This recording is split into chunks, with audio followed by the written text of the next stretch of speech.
Ladies and gentlemen, welcome once again to the Student of the Game. What is this? A second episode this week? Listen, there was enough stuff in the offseason where I was a little thrown off. Whether you want to blame the Stephon Diggs trade, whether you want to blame the timing of the NCAA tournaments, the women's basketball evolution of sport, all happening at the same time. And I ain't even touched hockey yet. I got to call up Shuki Wrights. I'm just realizing. I'm putting off the Magic being number 3 in the East at some point and trying to talk to Philip Rossman Reich next week. Anyways, enough about why it's a problem. Honor, joy, and privilege. If you're here, chances are you like talking sport. We're glad you're doing it here with us. But folks, I have an extra special treat. These gentlemen have been on this show before to chop up sports movies and various other old school basketball topics and all this. And I thought this was the right crew to talk about the impact with Caitlin Clark on women's basketball in general. Now, I'm not going to drop into a soliloquy and an intro here like I normally do on the show, but you may remember this time 2 weeks ago, I talked about Caitlin Clark. Maybe the best way for the WNBA to handle things is when the Indiana Fever proverbially hypothetically draft her, maybe they should offer her ownership share. What's the big three going to do with Ice Cube's offer, $5 million and all that? That's just me setting the table, but let's get to the meal. And of course, when I mention the meal, one might think of dinner time. This is a gentleman who claims to not do much about sports, but I can tell you this, he'll tell you plenty when sports happen. And of course, my former co-host from my past project, Dinner Time, with many other projects going on. His darling Lizzie, my darling Lizzie's the name of the movie, but hey, whatever. It's a thing he did, and he did all the things in it. I can't talk about everything he's doing because it's all still in production. But Ford does not mass produce, apparently, how this guy is lately. My man, Tokeo Jamison, a name I haven't said in a while, and now he's adding all these middle names and whatever. What's going on, my guy? How you doing? I'm feeling good, bro. Glad to be with you, man. And look, you call me out for saying that I don't talk sport, and it's fact. I do. I stand on my soapbox with my shirt on that says, Eagles never won me a championship, right? Like that's what I say. They wait to win after I stop. Get out. You mentioned you got the shirt on. Even when your shirt off, your old jersey number is on your chest. That's what I'm talking Always. There's an Easter egg for people that we're not just talking Easter eggs here. We have main attractions as well. This guy has projects that I have to look at, and I've already talked about some of his projects in the past with Demosthenes Euclid on Hilarity by Default. If you remember the episode from Waking Up White, still mad I couldn't make that episode, but it was a great time all the way around. Of course, currently you'll find him as Will Trent on Hulu, starring also in Gray People and Young Rock. Young Rock, man, listen, when you see it, he looks the part. He had a birthday recently. I don't know if he's 45, but he's damn sure still fly. Essex OBrien, welcome to the building, my friend. What's going on, fellas? What's going on? Good to be back. I like how you came in with that rock eyebrow here. Are you the boss? Is that a thing? Hey, if y'all, he's back. He went back to WWE, so he's trending on that too. If y'all ever want to do a show on that, I'm your guy on that too. But yeah, that was a real treat to be on that. I like the sound of all of it. But gentlemen, I know we're here to have fun, but let's get into the topic of seriousness. Of course, now, first off, I mentioned talking about women's basketball. Later, too, of course, we'll also be talking about the impact of athletes taking over as pod hosts and getting into the entertainment space there, too. I forgot to mention that in the rundown. That's half the reason why I have actors on the show is talk about performance stuff. What? Preparation. Anyways, but, gentlemen, whether you claim to be sports guys or not, Caitlin Clark's obviously been splattered all over the place. She's even on a commercial lately with Jake from State Farm. That should tell you everything you don't need a discount double check to tell you that that's a big fat hairy deal. And I would make a reference to Patrick LeVon Mahomes II, but whatever. Punchline's this, guys. And TJ, I'll start with you. What's kind of your read on what you've been seeing from Caitlin Clark? And I know people are doing GOAT talk and getting to the whole thing that she didn't win the championship, but can't she? I don't know. Weigh in a little bit about your impressions of one Caitlin Clark. I mean, being the old school cat that I am, the first name that comes to mind is Billy Hoyle. And if you know, you know. That's all I'm saying. If you know, you know. But no, so in seriousness, the non-sports guy that I am, just sitting here living life, right? I'm saying she's got to be nice because I know who the hell she is. Right? Like, bro, like I'm sitting here just living my life. I'm not following anybody. Only socials I got is Facebook. That's it. Right? So how do I know who this woman is? Because this woman is out here doing her daggum thing. She is transcending. It's not a niche thing. It's not, you're watching men's basketball, dominating men's basketball, but then being like, oh, a girl dunked this week. Nah, this girl is actively dominating to the point to where I'm saying, as a non-sports guy, I'm hearing more about the women's game than I am about the men's game going into it. There's more drama there. There's more story there. And forget whether she won or not. The hype that she had coming in on her side, going up against an undefeated team, that's the type of drama that you want for a national championship game, because it's who's going to win, your Billy Hoyle, or is it going to be this team that's just been dominating and hasn't lost all season? Like, really, is it team ball or is it this individual? Because I'm not saying that she doesn't have a team around her. That's not what I'm saying at all. But she is marketed more to the new school way.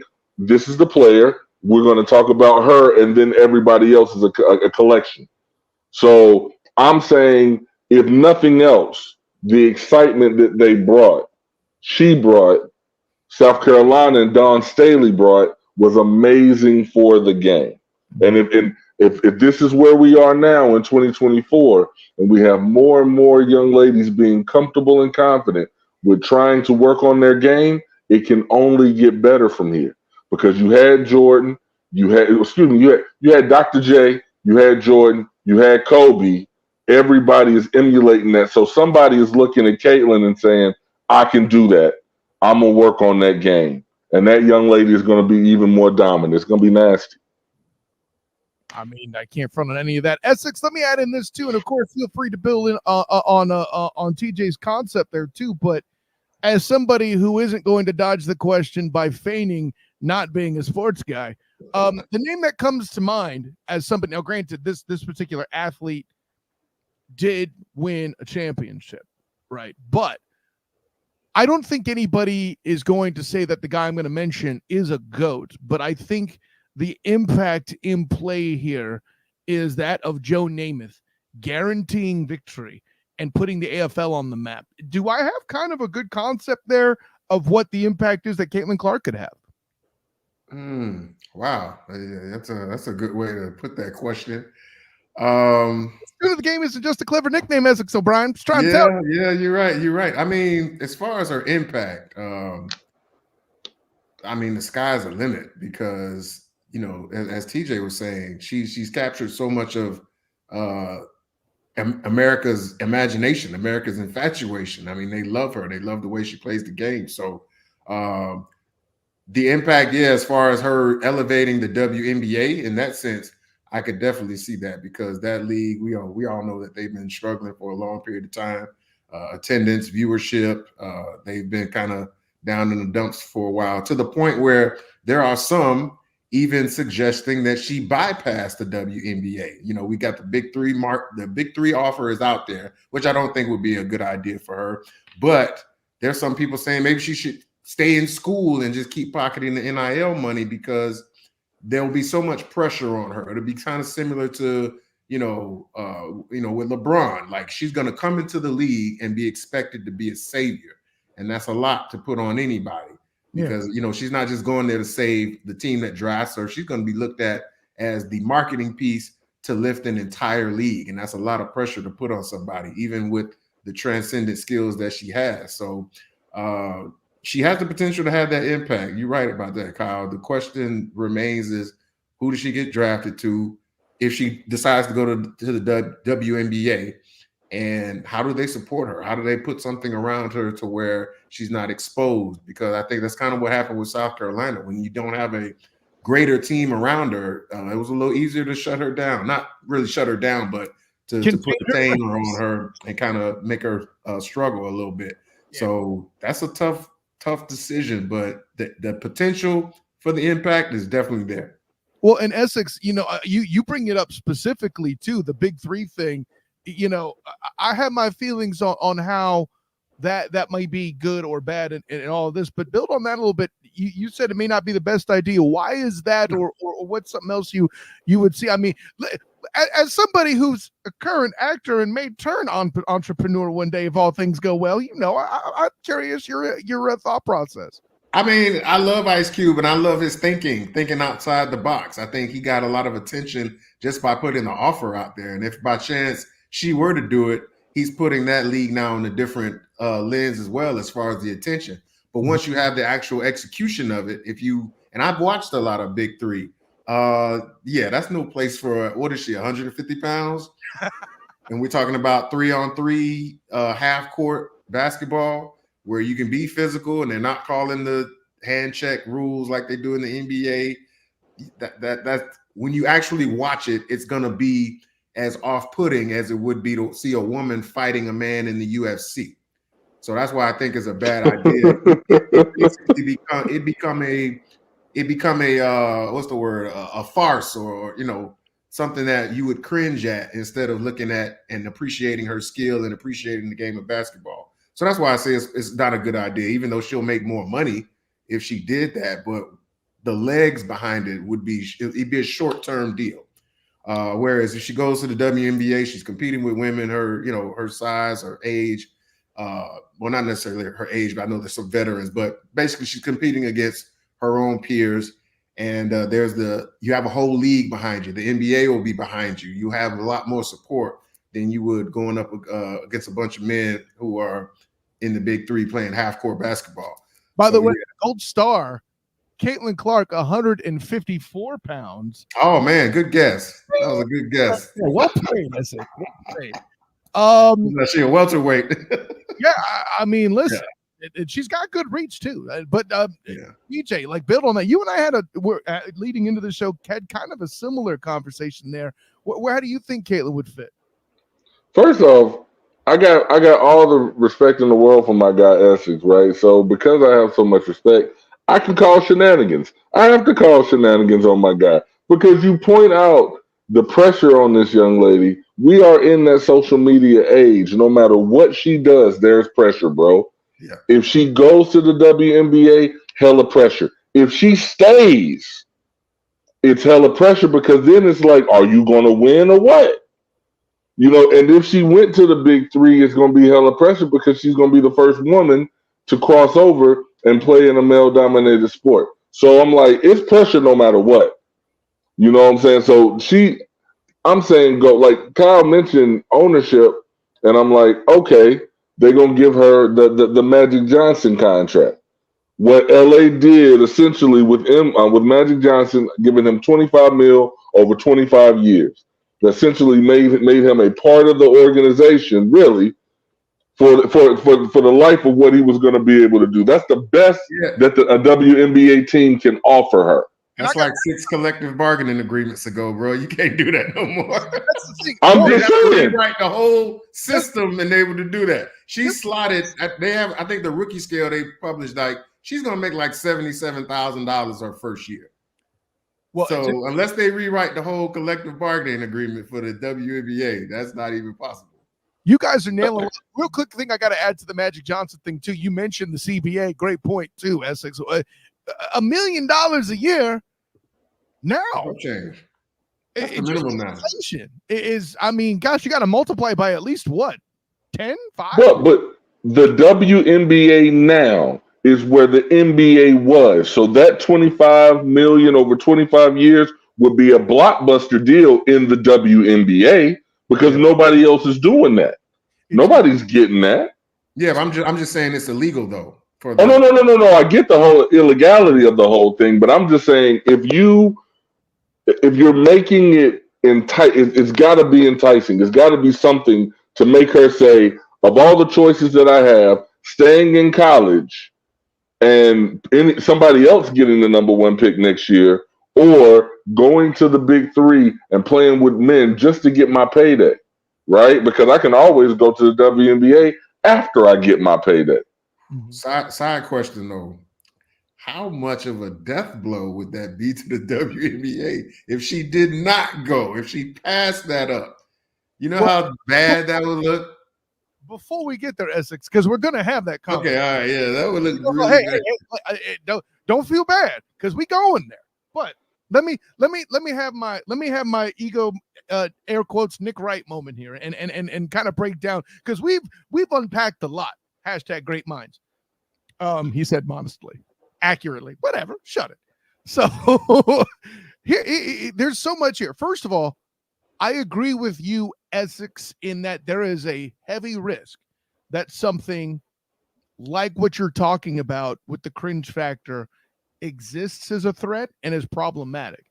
And then while TJ's absolutely correct that there's pressure everywhere, gentlemen, we are how many weeks away from Angel Reese having delivering the we'll call it speech or answer that she did to questions surrounding the stress that she's been dealing with, right? The mental health aspect, and I don't want to say the ability to handle it because I don't want to claim that Angel Reese isn't mentally strong. I don't think that's accurate and adequate to do, especially after handling the scandal of the previous year that helped put this year on the map between she and Caitlin Clark. Yeah. We saw it there. Ain't no John, right? But both of them acted like peacemakers. See what I did there? Boom. You're welcome. So with all that in mind, but for those that are listening to the pod, to come along, Essex does the finger guns. It's perfect. But the piece that's there is that mental health piece is a factor. I'm not going to negate any of that. And I feel like, to Caitlin Clark's credit, the point I want to make is she's seemed very Peyton Manning-esque with her ability to capture the moment and give the billboard answer for somebody who's 22. I mean, good gracious, that's amazing.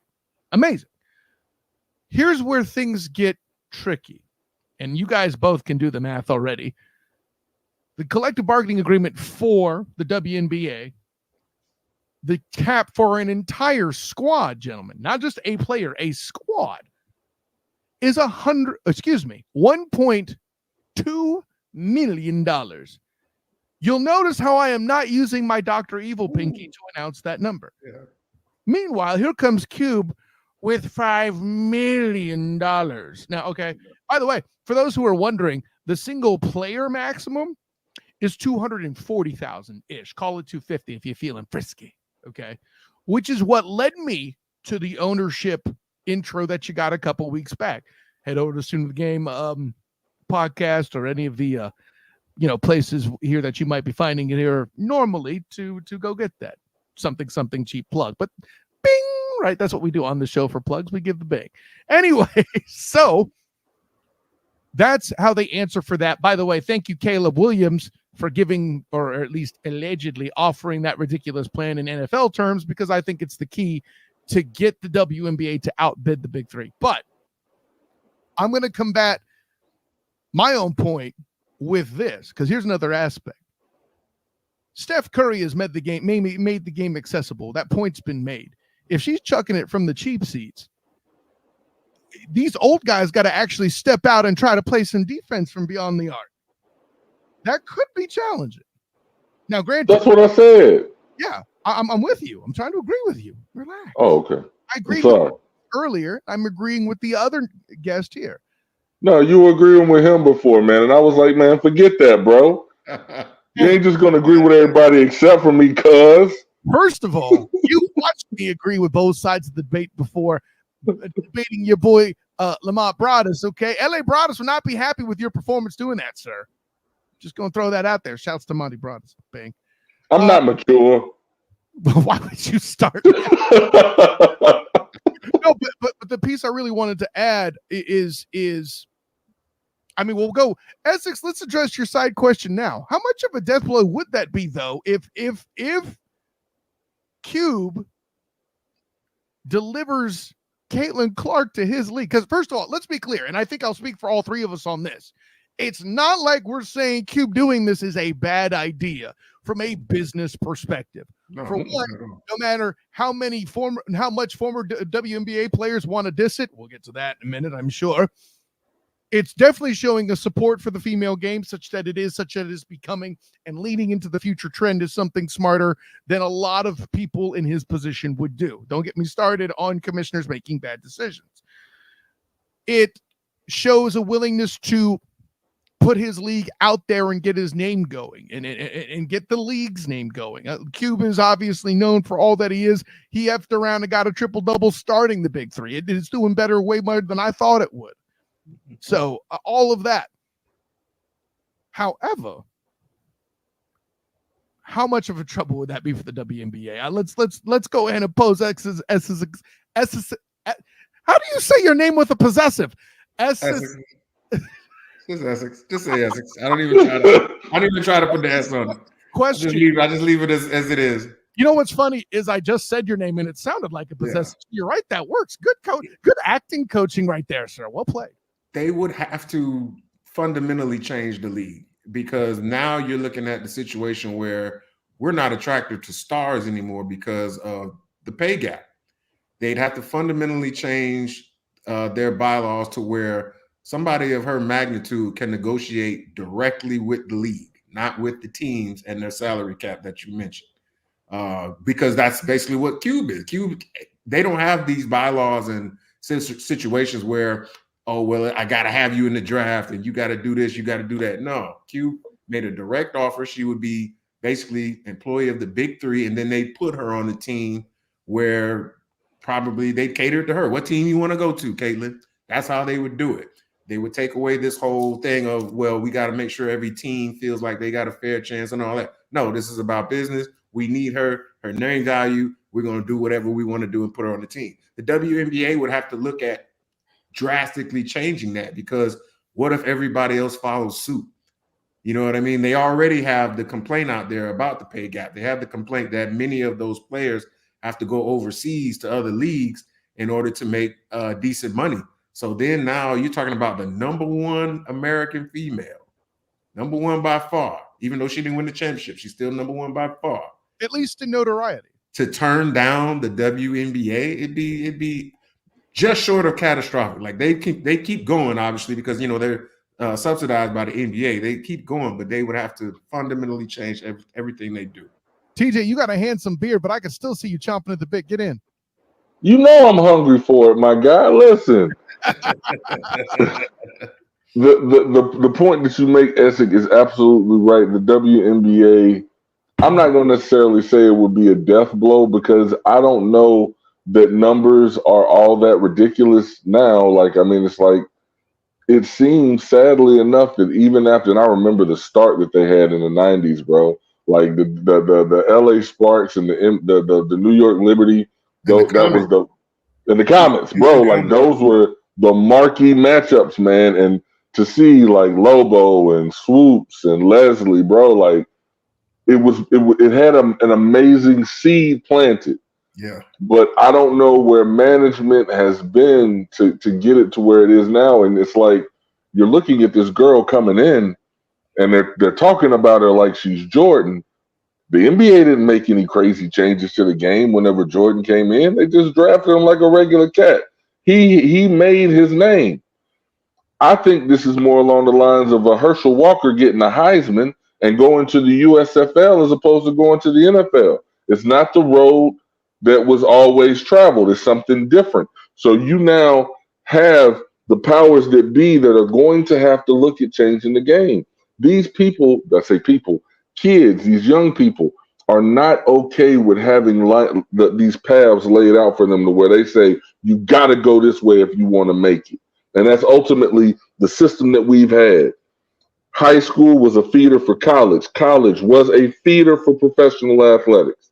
And if you did not go the college route the way they wanted you to, they would talk bad about you and your stock would drop.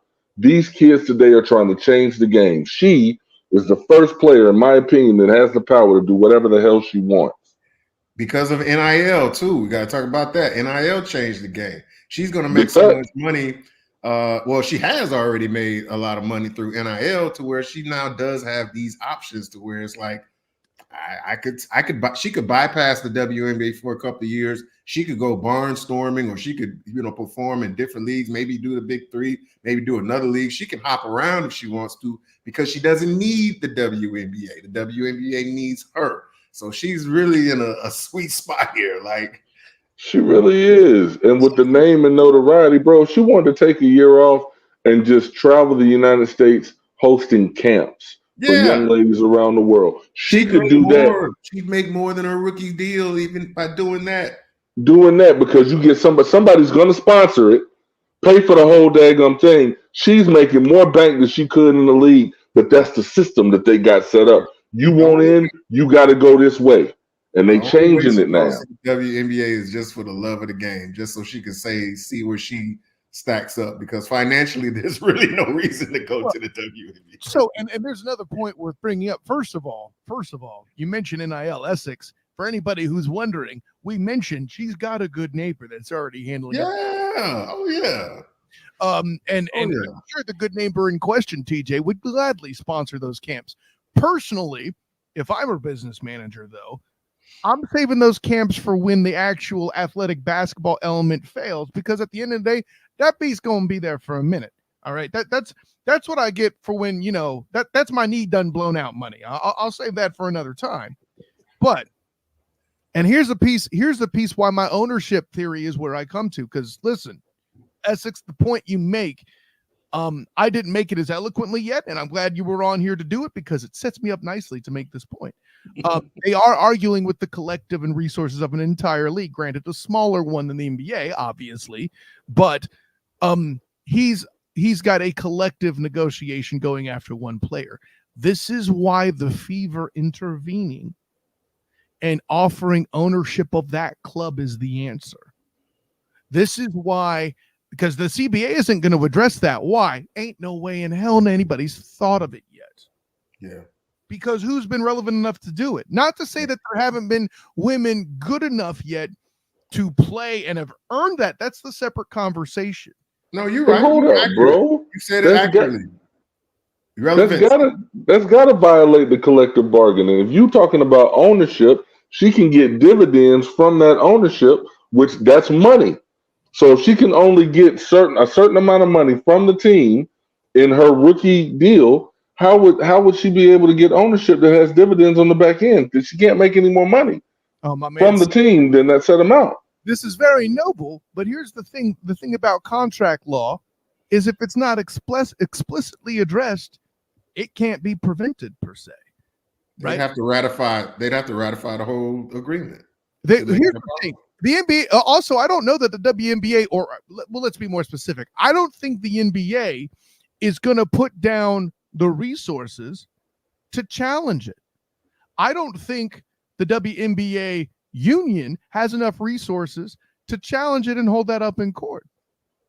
So, because then you're getting into a whole piece. It's the same concept, and I'd hate to use this example because there's a lot of controversy tied to the example, but it was the biggest problem. The whole situation surrounding kneeling and all that with the national anthem was tied to a deal that the NFL had made with the U.S. Army. If individual franchises had made it, that's a completely different conversation. But whereas the NFL made the deal, then everybody has to do it. That's how they got in hot water, right? With this being an individual franchise offering that up, listen, the reason why you wouldn't put it in the CBA goes twofold, my guy. A, they hadn't thought of it. B, nobody would think that a club would be incentivized like this to do that. And yet, here we are. And by the way, that's the power of Caitlin Clark's leverage is people are getting this damn creative to bring her in the room. Collective bargaining agreement in and of itself is the players and the league. What the team opts to do to provide the money in a contract is a separate conversation.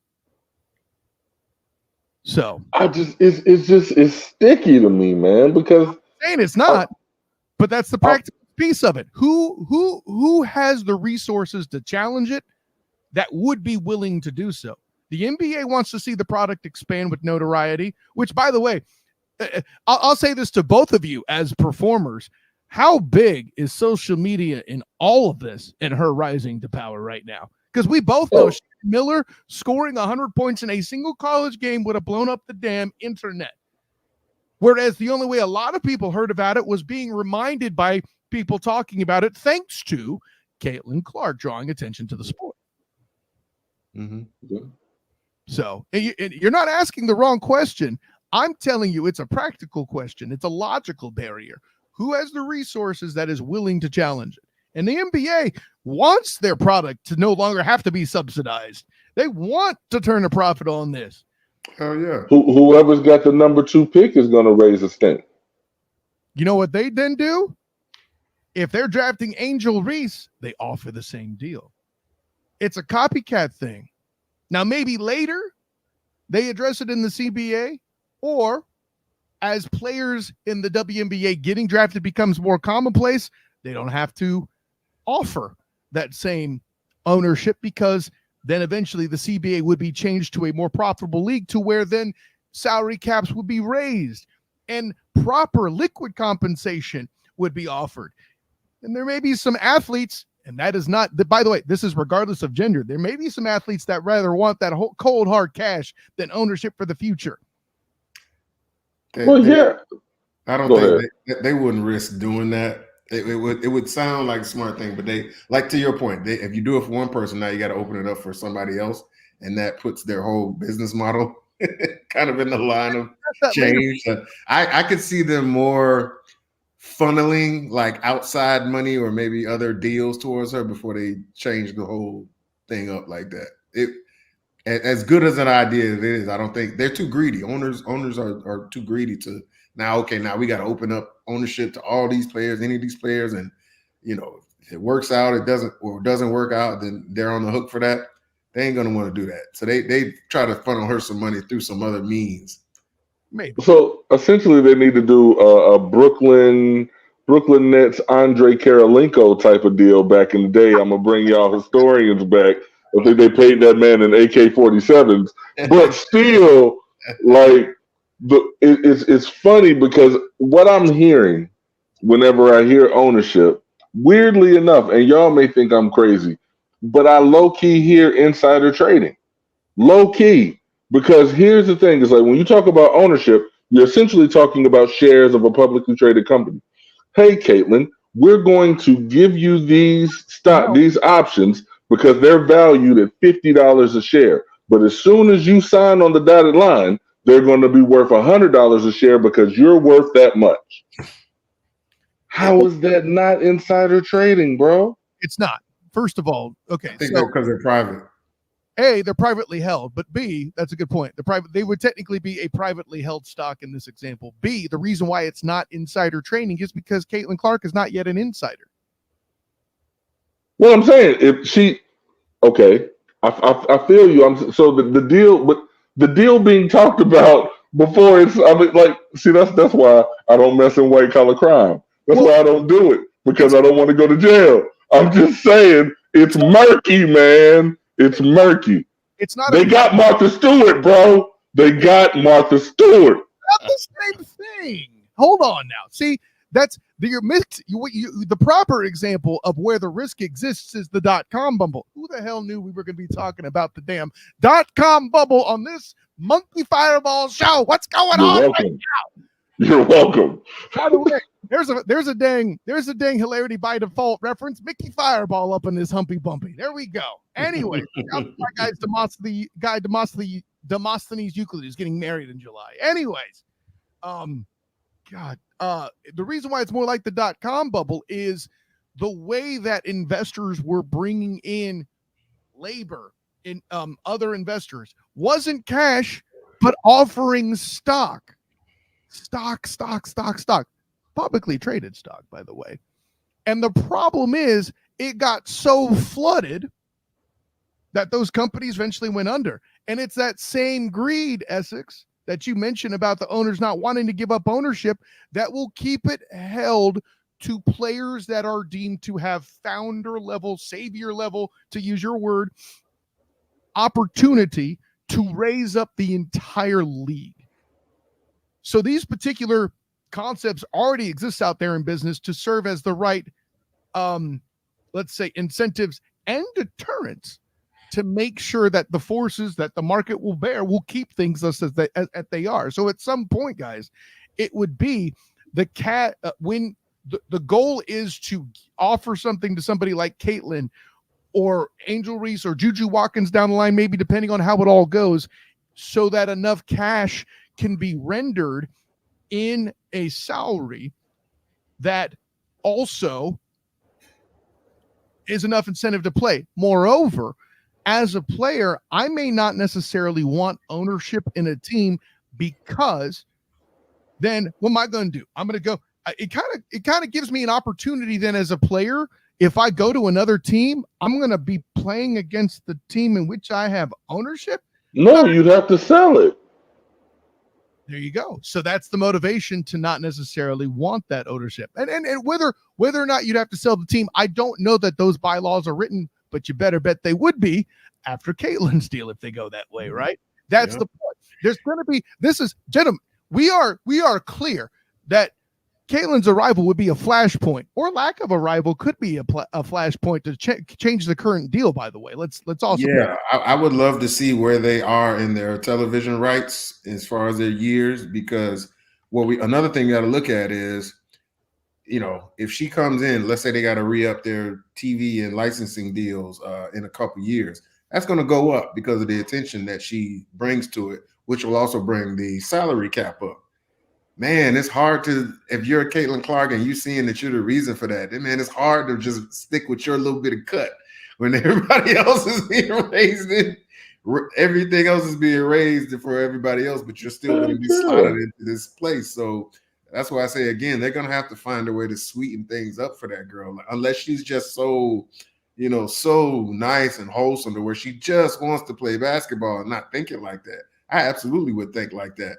But she might not be, so she might be content with whatever she gets. But to see her basically lift everybody's money up while she still gets stuck in that slotted salary cap, that would kind of sting a little bit.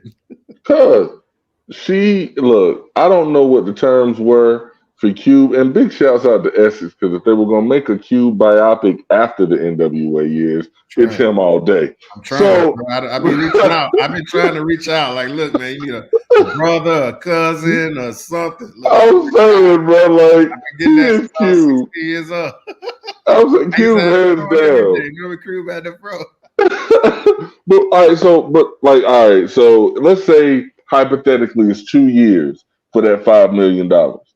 She takes the it's just one. Okay, $5 million for 1 year. So she takes the $5 million for a year. That's more than she was going to make in 5 years in the WNBA. And it's still a summer league, just like the WNBA. So that means she can go and do whatever she wants for 9 other months and make more on top of that. Yeah. So then she can make herself eligible for the draft next year, but she's still $5 million richer. She still got the relationship with State Farm. She still has the opportunity to be the best baller the WNBA has ever seen, and she won't even be 25 years old yet. Get out, bruh. Yeah. To think that she has to follow this path. And it stinks because when people do divert from the path, they're oftentimes ostracized, i.e. Brandon Jennings. He committed to Arizona, he went to Japan, and his stock dropped. Mm-hmm. He was still a first rounder, but it dropped. And mind you, did his chips come in when he was in the league? Not necessarily. He had a 55-point game his rookie season, but whatever. But by the way, he just got hurt. That was his problem. He just got hurt. That's it. Not a sports guy is TJ, though. Remember that. Listen, I have knowledge. Sir. I will not be challenged right now. They throwing shade at me. That ain't shade. That's evidence, homie. But you know what? The thing for me, TJ, is that with her, she wouldn't get that. She wouldn't get that. Well, no, they wouldn't come down on her. Like if she came the next year, they would still work on her. Because bro, Essex, she's right. She is white, sir. You won't say it, but I will. And I'm going to put it with the hardest H I possibly can. She's white. White. All right. She's white. Yeah, they can be like, please, Caitlin, please come. Yeah, do what you want, but please come. Yeah, you're right. You mentioned the aspect of that working in her favor in certain, we'll say, boardrooms. However, the court of public opinion has been quite critical of the fact that she is white.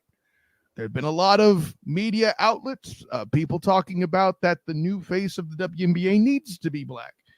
There have been players that have LA Times, and I think there was something in the I forget if it was the New York Post, but that's a thing. I'd hate to be Google it guy. If we weren't in the middle of the show, I would go look it up for you. But yeah, no, that's a thing that happened. It's a pretty common thread that's been out there. But over and above that, the place I was gonna go was you also have former WNBA and some big name WNBA players who have criticized Caitlin, and in the case of Cheryl Swoops doing so with incorrect stats on the Gilbert Arenas podcast. I think the ostracization, it's a word now, whatever, the ostracization of Caitlin Clark by her peers, by the sisterhood, if you will, is something too that she needs to be overtly aware of. Because, gentlemen, if social media got her here, you better damn sure be aware that it could also tear her down. Yes. Oh, big time. Well, I think that's always going to be there. Because I mean, look what happened with LeBron when he came in. Look what happened to Magic when he came in. But to compare, a white apple to a white apple, when Larry Bird came in, yeah, there was some haters and there was some guys in the league was like, oh, he's only getting this attention because he's white, and that'd be correct. But as long as she's busting that ass on the court, she will be held up and she will be protected. Because let's just be real, this is still a majority white country. She'll be still protected. Yeah, she'll have some haters. She'll have people talking trash on the internet. So what? To TJ's point earlier, they're talking shit anyway. There's a lot of people who are mad because she's getting attention over South Carolina because, she's the transcendent star. And the fact that her being white, let's just be what it is. Imagine LeBron James was LeBron James and he was white. How much different do you think the coverage would have been? She's that. She's going to be the white LeBron James to women's basketball. So whatever little negativity is going to be out there, they'll put earmuffs on her ears. They'll put blinders on her. They'll make sure that Caitlin is okay, because even with all that hate and negativity, that still creates cash. Controversy creates cash. We saw what happened with the NBA, Magic versus Bird, white versus black, cash. It's resurrected the league. So they'll be fine with it. They'll embrace it in some ways, because as long as they talking, that's what they're not doing now about the WNBA. They ain't talking about it. They ain't going to the turnstiles. The sponsors aren't coming because nobody cares. So whether you love it, you like it, you hate it, your ass going to be tuning in, and that's all they're going to care about in the end. And as a quick aside, I think LeBron, to an extent, obviously not completely, because stupid people are out there, we'll call it what it is, but I think LeBron's relatively protected because he was a high schooler when he came out, and so he's still kind of a kid. So that there's no, they was on him when he was a kid. Now they was on him about the tats, they was on him about the Hummer, they was on him about the jersey. They was on him hard. He got suspended, bro. Got suspended in high school for a little bit. Who said nobody was on him? What I'm talking about is purely from a marketeering standpoint. There were too many people that knew that they were that were smarter than those idiots, right? Key point, that were in the boardrooms, whether they look like me or like you, or, I mean, heck, with my tan, I'd still kind of look like EJ Christian, whatever. But the punchline, it's a joke we have. It's okay, Essex OBrien. I can guarantee you the best Donald Trump impression you've ever heard is by EJ Christian, who is a black man. I'm just saying. You got it, man. I bet you got it down. But with all that in mind, the piece that I think is, I love better the comparison to Larry Bird and Magic Johnson. and adding that element certainly lift this up. Yeah. I'm not saying that's not a piece of it. I see her more as the LeBron because she doesn't have that rival. Like she doesn't have that talent rival coming in at the same time with her. I don't see Angel. Angel's a good player, but she's not on her level as far as skill and talent and notoriety. Am I right or wrong? I think Angel Reese is plenty notarized per se. It's hard to kind of compare it because LSU got eliminated. Or sorry, they played earlier in the rounds. It wasn't in the championship. Yeah. And I think that took a little bit of stank off of it, whereas Magic and Bird were constantly playing in the finals because the East and West were what they were. I'll put it this way. Can you imagine a rematch of Angel Reese and Caitlin for the finals? Like that would have, no disrespect to USC, who should have gotten more shine than they did. And the reason they didn't is because, and this is going to sound ridiculous. There was no controversy. A, B, we've seen Gino Auriemma and Pat Summitt. Well, I don't think Pat Summitt ever had an undefeated regular season, but I know a lot of Connecticut teams did. So unfortunately, that's seen as commonplace because the assumption is that they were just beating everybody else up. Caitlin also has the advantage of being the underdog. And like, I'm not saying this is true because I don't know well enough, but people that know women's basketball better than I have said that Caitlin Clark needed better teammates to compete with USC. And matter of fact, the fact that Caitlin beat them last year in early rounds as an undefeated regular season team is something that people are conveniently forgetting about. Yeah. They should have lost to LSU, to be honest with you. Yeah. They should have lost that game. And Caitlin went nuts. And that's why they won. If you look at the size and the depth, they should have lost to LSU. That's the Caitlin's credit, though. But that's why I say, yeah, Angel Reese is good, and they had a little rivalry because they was doing a little trash talking thing. But talent for talent, skill for skill, Caitlin she's above her. You know what I mean? If Angel Reese was a 6'3", I don't think we wouldn't even be talking about it like that. You know what I'm saying? Like two different positions. You know what I'm saying? Magic and Bird, it was pretty much almost identical. 6'8", 6'9", do everything, guys. To me, Caitlin doesn't really have that one-on-one peer. So that's why I say it's not the same. But like team-wise, yeah, she was carrying the load. She was carrying them girls at Iowa. I would also argue in LSU's case, Kim Mulkey coming out in the press the way that she did, albeit net positive for the sport for all the publicity it got, where she told that writer, what was it for the I forget what's for the yeah. I think that was that the Times too? That was LA Times or New York Times? I think it was New York. I think that was New York. Yeah, that was East Coast. Yeah. Washington Post, New York Times. It's been long enough now that I forgot for whom it was. But Kim Mulkey and all that whole situation lifted the sport too by getting that press. And you know, I would never say this in front of Coach Tatia Messer, who used to work with Kim Mulkey over at UCF here. Hope she doesn't see this podcast, but that's something that I think started to I don't want to say overshadow, but take from the focus that was on Angel Reese too. Now there's an element where because she's coached by Kim Mulkey, she's the villain and Caitlin's even more the hero. There's other aspects too. And by the way, you know, I'll actually, no, I don't want to touch that, but that's a separate piece. But yeah, the point is there's some dilution there in as far as purely from the notoriety standpoint. But the fact that we were having the basketball conversation that you were having there, Essex, lead into shows for women's Final Four basketball that wasn't the final is proof of the impact of all the people involved, I think is safe to say. Oh, yeah, I think they broke all the records, like one after the other. Like LSU versus Iowa broke the record. Then the following game broke its record, right, for the most viewed women's game, if I'm not mistaken. What was it? They were beating the Orange Bowl. They were beating the Rose Bowl from the past year. You know, World Series games, like all sorts of stuff that it did better than. Those are the four I thought I remember off the top. They definitely blew the hell out of the men's, that's for sure. I know that. I mean, they blew the hell out of them.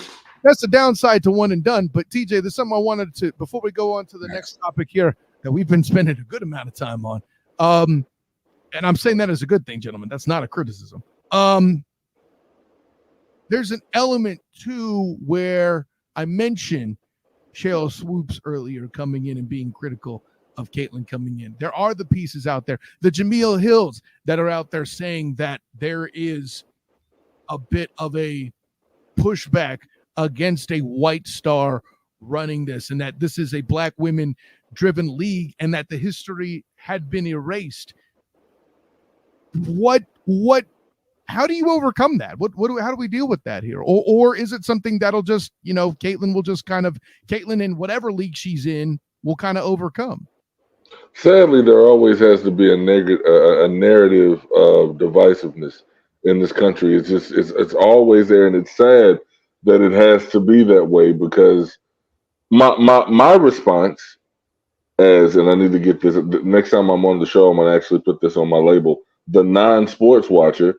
As the non-sports watcher, I'm saying, why do we have to look? If you don't want a white girl being the face of your league, step your game up.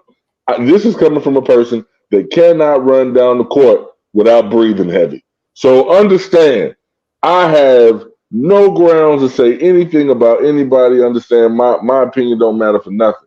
But if y'all don't want this white girl being the face of your league, get in the gym. Period.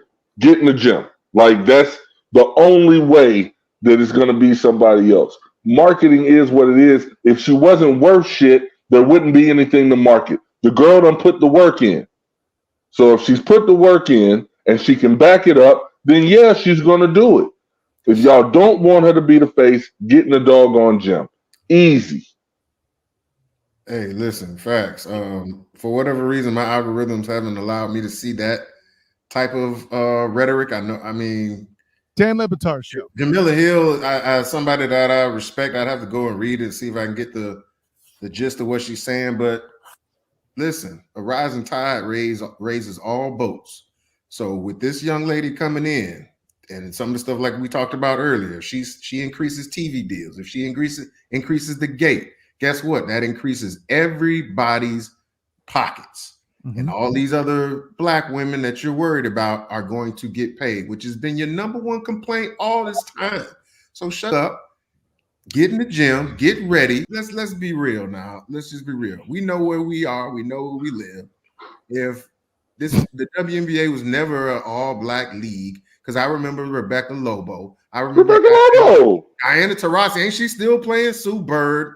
Sue Bird. Who are putting in work. And you weren't complaining about them, but now that she's getting all the shine and she's getting recognized as the savior, again, it goes back to my point with LeBron, when so many people was like, "Oh, he's just a high school kid. He can't do this." His own teammates was crapping on him before he came in. It's like, when are we gonna learn? Like, this isn't just sports. This isn't the Rucker Park. This isn't your backyard. This is sports and entertainment. And she's coming in. She's the new star. She's going to raise everybody. So like you say, get ready, get in line. And if you got a problem with it, like TJ said, step to her. You know what I'm saying? Step to her and crush her. But if you get that work, then bow down. Now, they had the same problem with Larry Bird. A lot of guys, I'm going to shut him down. Nope. You getting all this in your face. And you just have to respect it. Respect it or check it. That's all you can do. I think all three of us are hoping for the day that Caitlin Clark feels insulted because they put a white chick on. Shout out to Larry Bird. Y'all better get a brother on me. But with all that aside, too, there's another. I think, let me add to this too, Essex, because there's the statement made, and you heard it a lot, during Black Lives Matter and things like that, that this country was built on the backs of people of color. How about you take the opportunity to have your league built with somebody and take advantage of somebody of a different hue and have them set that stone and you build on it? So, okay, speaking of columnists, right? Controversial columnists. You guys familiar with Jason Whitlock? Oh, don't. Oh, God. He said something that I was like, wait a minute. He was basically saying that Caitlyn shouldn't go to the WNBA because it's too woke, and that most of the women there are, LGBTQ, and because Caitlyn, has a boyfriend, she seems to be heterosexual. he said that it's going to be a very toxic situation for her. And I was like, where the hell is he come to? But then you're telling me about what, people like Jamila Hill and some of the other people are saying as about as being a black lead. So now I'm thinking about it differently. Mm-hmm. And I'm like, damn, a broken clock is right 2 times a day. And, so she's going to have to overcome all of that, all that toxicity right there, whether it's because she's white or because she's straight or because she's just getting all this hype. She's going to have a lot of haters right inside of the same league that she's going to be expected to resurrect. Meanwhile, and I'm sorry, but $77,000, they better be backing up a Brinks truck in the middle of the night in order for her to put up with all that crap. But meanwhile, what the hell happened to lifting up women's sport and all of that? Well, women hate each other secret. They don't want to admit it, but women can't stand each other. That was the trap I wanted TJ to fall into with that statement. And I wasn't going to give it to you, Kyle. I knew what you were trying to do, and I was just sitting here shaking my damn head. I wasn't going to do it. They really can't stand each other. So anyways, in other news, I've just been emailed some divorce papers. Thanks, guys. No, thank God I'm married. I could get away with this kind of stuff. I don't have to worry about no women being mad at me. Yeah, no, I mean, you guys could always tell your significant others that it was for a part. Anyways, so see, don't nod their heads and I'm just screwed. Hey, you said Jamila Hill was the one, leading the pack. I don't know. I missed him. I had to double check. I'm not even say she led the pack, but she did bring that up. Yeah, and I'm not here to say. I'll put it this way: the fact that the question was posed or had to be addressed by Jamil Hill, who again, I'm not really. I was never really a fan of all of her sports takes with the Orlando Sentinel, but I appreciate the stand she had to take with ESPN. Yeah, absolutely. I get her. I most especially respect her breaking off and doing her own thing. Again, don't agree with everything she says and writes. I don't have to. That's a human thing, right? Like nobody's gonna agree with anybody all the time. Like I say, Whitlock, I can't stand Whitlock, but hearing now with this conversation, he might have been right on this one. But same thing with Jamil Hill. I usually agree with her, but if she's talking that stuff, like you said, I definitely don't agree with that because, like I say, the proof is in the pudding. Watch the game. She's a double team as soon as she crosses the half court. You have to account for her like you do Steph Curry in the female game. You have to account for her as soon as she crosses half court. That's game altering gravity is what they call it. When you have to basically distort your defense to account for one person, no matter where they are on the floor. There's nobody else in the WNBA. Oh, or maybe what's the girl that had the thing with Steph Curry at the All-Star game? What's her name? I can't remember her name. Maybe her, but she doesn't have. Caitlin. She ain't got it off the bounce like Caitlin though. So it's like, come on, man. Like, unless you can point to another person and say, well, that person got the same game, that person do this, that person do that, but you can't. She's that one right now. I don't understand. Go ahead, T. I don't understand why this young lady's sexuality has to be brought into the conversation. We talking about ball. We talking about ball, cuz I mean, look, and if we're talking about a potential star being seen as heterosexual and that being a problem, look, Candace Parker was with Sheldon Williams' old Duke Blue Devil ass. Look where she at now. Don't talk about it. But that's his point, though, TJ. That's his point. Like, yeah, you're right. She came in, she was with a guy. She left, she with a woman. But I don't understand why that even matters, though, right? Like, because it's America, and that's how we've chosen to divide ourselves. We want to be red, blue, black, white, letters, not letters. Like, we've done that to ourselves, and entertainment. Because again, it's basketball, but it's really sports and entertainment. So who's coming through the turnstiles? Who we marketing this to? Who are the people that are gonna Pied Piper their way into this Caitlin Clark movement? What do they look like? She's from Iowa, bruh. What you ever been to? I ain't never been to Iowa, but I saw it was in the stands, and it wasn't no Jamals and Pookies and Tyrones. Okay, this way. So it's a real thing. This is how people in marketing and in sports. That's how they look at the sports as well.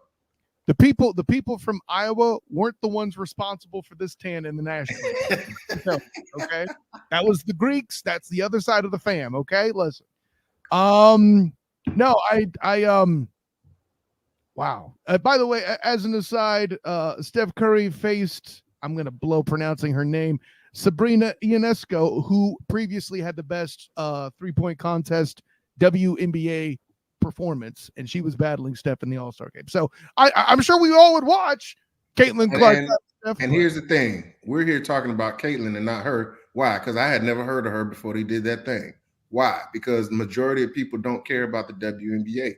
But guess what? A lot of people will now that Caitlin Clark is potentially going to be in it. And that's the bottom line. If you're a casual, you probably know who Caitlin Clark is. That lady who battled Steph Curry, you probably just met her at the All-Star game. That's great. But is she going to move the numbers and move the needle like Caitlin? Probably not. And now I'm saying check the numbers. All right, check the numbers.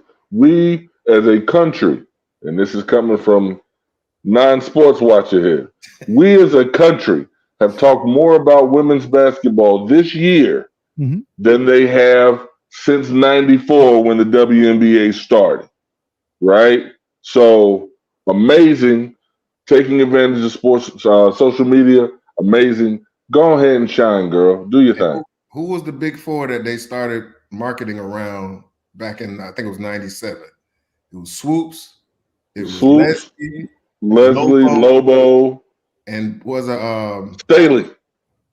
Was it Staley or it was I thought it was another white girl. Because Taurasi doesn't come till later, obviously. Tarazi's later. Taurasi was later. Taurasi. And one and another one. Swinson was in Charlotte with Staley. Okay. But anyway, Lobo was in New York, right? Yes. Yeah. She got. We knew who Lobo had a cup. She had a cup in McDonald's. That's we know how it is. Come on, man. We know what it is. Let's just be real. At any rate, no, great to chop it up, gentlemen. However, I talking to two performers, I had to bring this topic in for the last part of the show here. The big movement lately has been athletes coming to host podcasts and doing amazing things and making ripples in the entertainment world. I don't know about you, TJ, but I know Essex has had a chance to check out some Club Shay Shay because he wants to see some of that spilt tea. And I ain't fronting on you. Listen, I'm not going to be like Cat Williams. I don't watch Club Shay Shay, but bitches do. No, I watch it for me. Okay, let me be clear. So, yeah, give me some thoughts. I'll go to the non-sports guy after you, Essex, but like with Shannon Sharp coming, which, by the way, it's not like with Shannon, he just came on the scene. This dude's been busting it since he was a member of the CBS Sports crew, who I couldn't stand because when he talked, it sounded like he had a mouthful of marbles. He's worked through that. He's won me. Skip. On this. Come on, Skip. Yeah. Skip. Skip. Yeah. He's had time to craft himself, so maybe he's not the perfect example. But the Shannon Sharps, the Draymond Greens, I don't know why anybody even listening. Nutty Draymond Green. What? Anyway, what's your take on this occurrence happening, my man? I think it's great. Because for so long, I guess I'm dating myself, but I remember when all we got from athletes was through the filter of the media, which majority of which did not look like them, often didn't want to represent them authentically, put a lot of spin on them a lot of times to where you got a distorted view for good and for bad, because they also, the people who took care of them, they would protect them and help craft this image that really we find out later on isn't true. Jordan Wood. So now you get to hear from guys straight up, no filter, no middleman. And it's refreshing. A lot of it, particularly me as a basketball, football, combat sports fan, I love to hear directly from those guys and what they're experiencing. I love LeBron and JJ Redick's new show because hearing pure hoops talk is refreshing without having it to be a GOAT debate or who's going to do this, who's going to do that. Just pure hoops and execution and knowledge. So I think it's great, and I think it's not going anywhere because now there's a whole generation coming up they're not going to ESPN first like we probably did. They're not going to watch the news first like we used to. They're going to the podcast and they're hearing it straight from them. They're going to the IG pages, the Twitter pages, the Instagram pages, the Facebook pages, and they're getting their info and they talk straight from the horse's mouth. So I can't knock it. DJ. All right, so we have to remember that these athletes, these celebrities, right, that are taking over the podcast scene, they're just like regular cats. They're just like your cousin from down the way. He just got an opportunity that you didn't, and he's now on TV. But he's still a personality. Same thing that happens whenever a celebrity says something ridiculous, a la Kanye West. I'm like, bro, if you walking around in your neighborhood and you got that one crazy dude on the corner that's just spouting off nonsense, you ain't paying his ass no mind. Kanye is that dude, but he can make beats. Stop listening to him. Period. Right? Like, okay. So these other cats, I mean, they're clever. Cam Newton. I enjoy watching Cam Newton's show. I enjoy watching watching Club Shay Shay because of the guests that he has on and the information. Like that Cat Williams episode was almost 4.5 hours, and I watched it twice. So I'm saying, like, it's entertaining. Now, mind you, as somebody who was coming up hungry as hell in the game back before podcast was what it is now, it pissed me off at first because I'm like, yo, you celebs, y'all already got a footing in this. Podcasting was my opportunity to try and make a name for myself. That's how I took it at first. But that was just me being closed-minded. All these people got a story to tell. I want to hear it because sometimes it's funny. I don't necessarily care about all the toxic stuff, but if you're able to tell me an experience that you had playing a Game 7, something that I know I'll never play, and let's say, for example, the flu game. Everybody thought it was a flu game. We find out it's food poisoning. Yeah. We wouldn't have found that out if not for the doc. Yeah. Right? So that's what I'm saying. I want that information. I said it earlier, I love 30 for 30s. That's me. Hey, I just had a thought, man. Can you imagine if Michael Jordan jumping the podcast game? I was just about to say that. The Last Dance is not the same. It's not the same. By the way, I am enamored by that. Let's be clear, Essex. I'm not trying to cut you off, but no, I'm just thinking because he's always been so guarded. I can't even imagine him being unguarded. I can't imagine Michael Jordan opening up. So that's why it's blowing my mind just to even think about it. Yeah, and his co-host is Bill Belichick. How about that? Michael Jordan. It had to be Ahmad Rashad.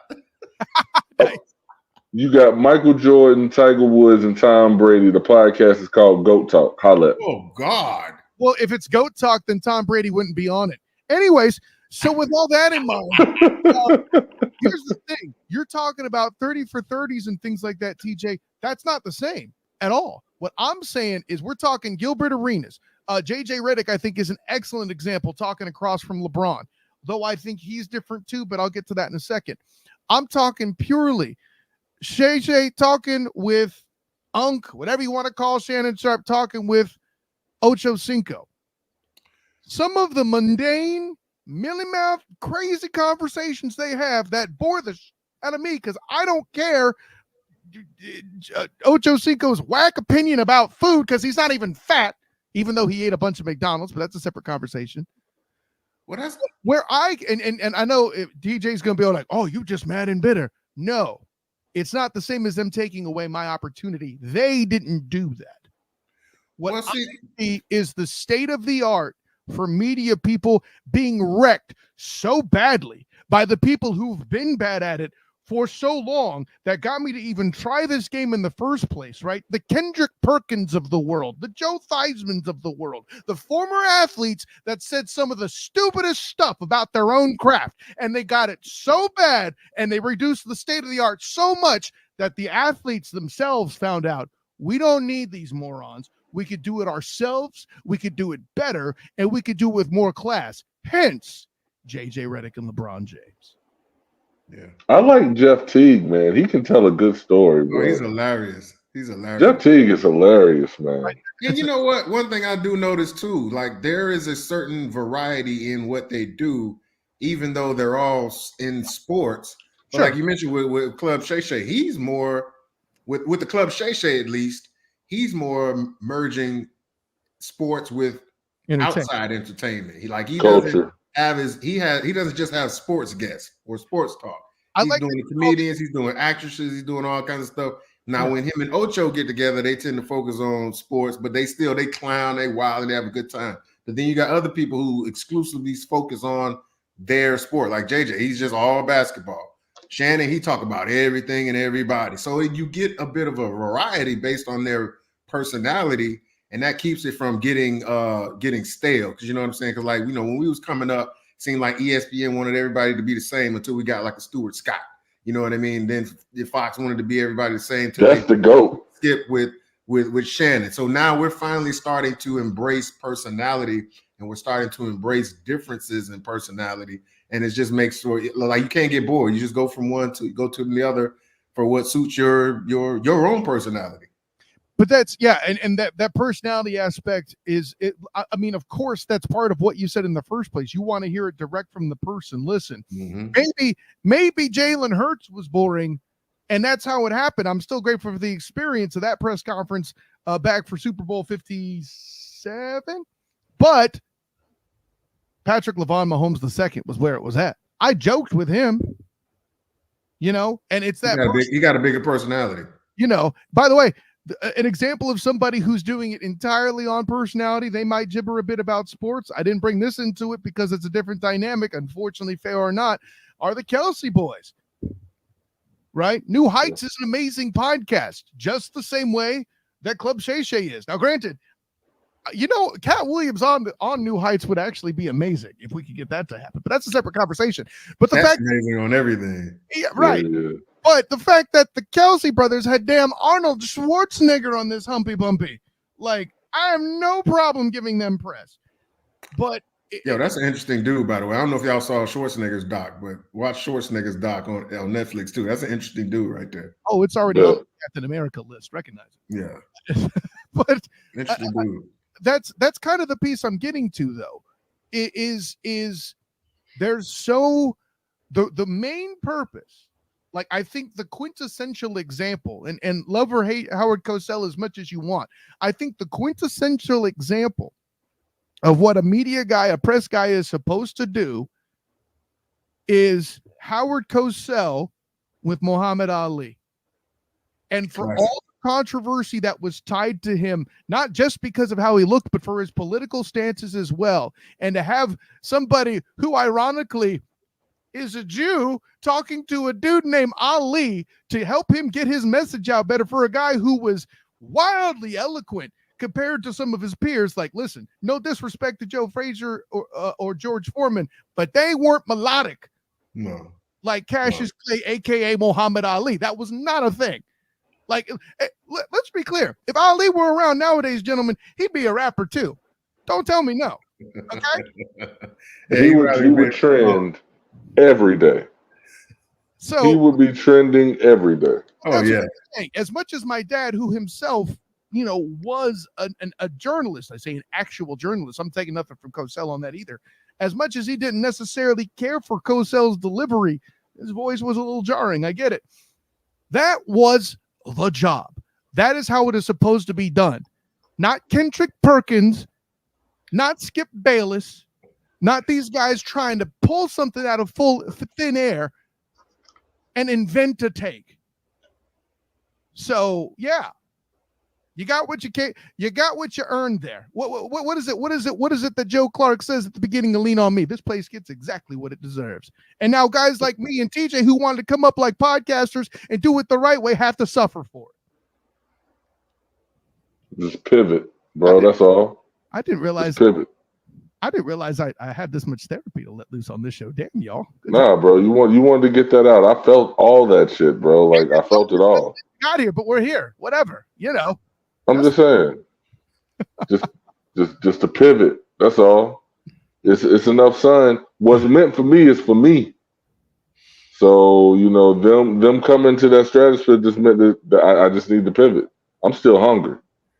Well, So you know, a lot of those guys, they use non-celebrities as sort of their I don't know what to call it. I guess co-host or like backup or whatever. Because like I watched uh, I watched Paul George's thing the other day, and he's got a partner who's not famous. He's not a celebrity, but he kind of keeps everything rolling. He's kind of like the Ernie Johnson to whoever, you know, whatever Paul Pierce and his guests are doing. So that might be a route you guys might have to take. Sometimes you got to hit your wagon to, you know, a name, because it's a clout chasing business, guys. Like even from what my little dabbling into it, I noticed if I had somebody that I was talking to that had a big following, I got bigger numbers. I was just talking to somebody that's just interesting to me.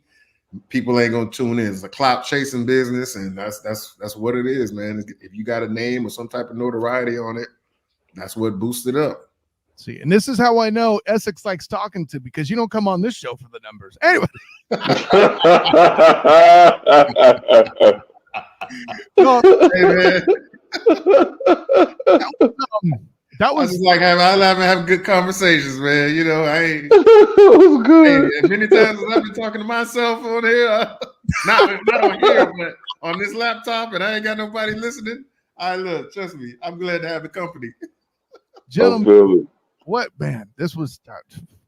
Listen, I knew I was going to do it again when it happened the first time. I'm glad that I did. You mentioned that Young Rock thing that I posted with the little clip that I was in. Yes. What do you think's my highest rated or highest viewed reel that I ever did on Instagram? Because, bro, listen. Because I put The Rock there first. That's listen. Smart. It ain't rocket science. I mean, maybe. So what that tells you to do, Kyle, is when you get ready to upload this, get a picture of Ice Cube, put it before you bring me on, put his picture up on your thumbnail, and then bring me in, and then now we gonna be rocking. I'm gonna have to. We be clubbing. I'm gonna have to clubbing. You edit. Oh my goodness, gentlemen, what a time! It's not that I want to end this conversation, but I'm going to end the recording. Go ahead. TJ, tell the people where you could be found, my guy. If you want to find me, you got to look no further than Johnny Redwood. Ladies and gentlemen, Johnny Redwood here of the Oklahoma City Colonizers. Glad to be with you one last time. Kyle thought that he could hold me down. I said, the student of the game, I have to get here and I have to do my thing. I got to tell the people, you want to talk about Caitlin? She's from my own backyard, baby. I've known Caitlin since she was 21 years old. I gave her her first shot. It was whiskey. I know. Yo, man, thanks for having me, bro. As always, man, I appreciate you, my guy. I have to admit, I thought you were going to go with a syringe vice there, but you went with whiskey. I'm down with that. I was gonna keep going, but you said we had to stop. See, that was a hell of a promo, man. You sure you never thought about being a wrestler too, man? That was a hell of a promo. You just jump right into character like that, man. I appreciate it, Extras. Let me tell you something right here. Ladies and gentlemen, once again, Johnny Redwood in the building. Glad to be with this actor. Say your name again for me, young man. That'll be Essex OBrien, sir. Essex OBrien. I loved you in Lean on Me, right opposite of Samuel L. Jackson. You had me on the edge of my seat talking about sometimes in my life we all happy. Ladies and gentlemen, Johnny Redwood. Essex OBrien. Follow that and tell the people where you could be found. Classic. That was classic. Hey, I'm anywhere you need to be on your streaming networks. I'm probably somewhere on one of those shows or movies. But on my Instagram is right there, the actor man Essex OBrien on the Facebook and the Twitter and the TikTok. I almost forgot about TikTok. And if you like YouTube, I got some of my stuff on YouTube, some of my clips, some of my interviews at Real Talk FBS. Holla at your boy. Will Trent, Gray People, Young Rock. Hulu, Tubi, Prime. Just put my name in there. I'm in there somewhere. Because if you plug yourself, I'm going to do it, you son of a. Anyway. Killing it. Of course, I am Kyle Nash, the student of the game. You can find me on Twitter, Threads, and Instagram at the SOTG. Find me on Facebook as the student of the game. Check out my writings with the black and gold banneret, the 3-point conversion, and the Jaguar report, as well as my coverage of the Orlando Magic with A7BN Sports. I will be in the place at the Kia Center. Remember, it's not Amway Arena anymore. It's the Kia Center because, it's see, everyone's like, yeah, that's right. I've done that a few times myself, bro. It's okay. But look out for that on all the socials as well as the Duval Dive. If you're listening to this, it'll probably be shortly before Travis Holmes and I do the thing for the Duval Dive this week. Josh Allen got that bag. Check it out. Student of the game, normally Wednesdays, 9:00 Eastern. Bonus episode action. And I'm surprised we kept this under an hour and a half, to be honest with you, gentlemen. But until next time, everyone, thanking Tokeo Jamison, thanking my guy Essex OBrien, an honor, joy, and privilege. But until next time, everyone, class and dismiss. Message.